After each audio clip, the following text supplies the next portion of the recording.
انت يالا بجح على بجح ليه يا معلم؟ اخوك اللي كان حق وقال لي منه قدام الناس في الموقف. لو ليك حق تاخده بالادب وبالاصول، انما تقل ادبك تاخد بالجزمه. طب هو ينفع يا معلم اللي عمله معايا؟ اخويا كبرك قدام الناس كلها وانت اللي قلت بشخصيتك.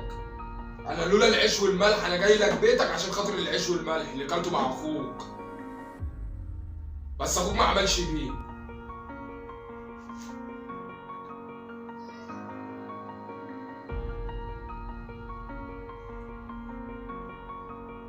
يا علي، انت بعت الواد ده ليه؟ يعني ايه؟ هو مش الواد ده خد حقه؟ يعني جاي للبيت ويصحيني من النوم ويقول انا عايز حقي؟ طب ازاي دي؟ اسمع يا علي، الواد ده من النهارده ما اشتغلش معاك. ايوه، وجاي يقل ادبه في البيت كمان.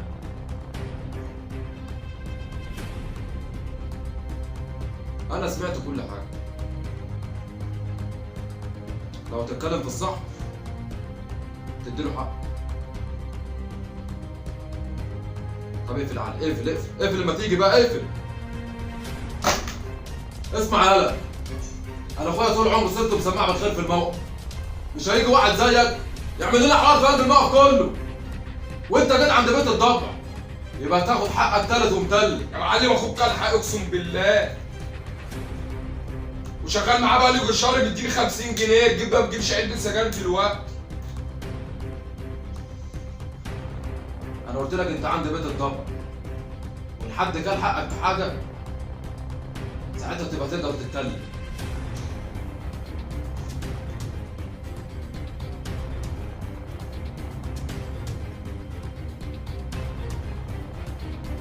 انت فين يا علي؟ انا قلت لك الواد ده ما تشغلوش معاك تاني.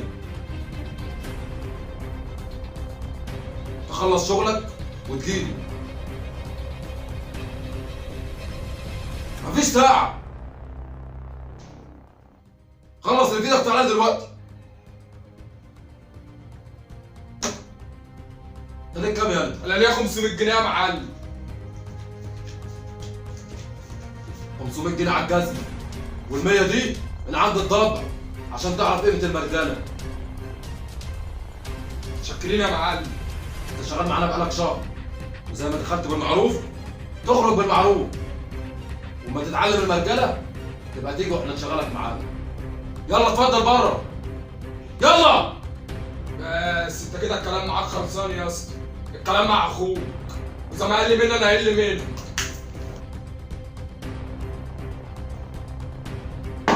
ايه اللي من مين يا؟ انت شكلك كده مش ناوي تجيبها لبره، وما تبقى تتعلم المرجلة تبقى تيجي وانا اشغلك معايا. اطلع بره. بره.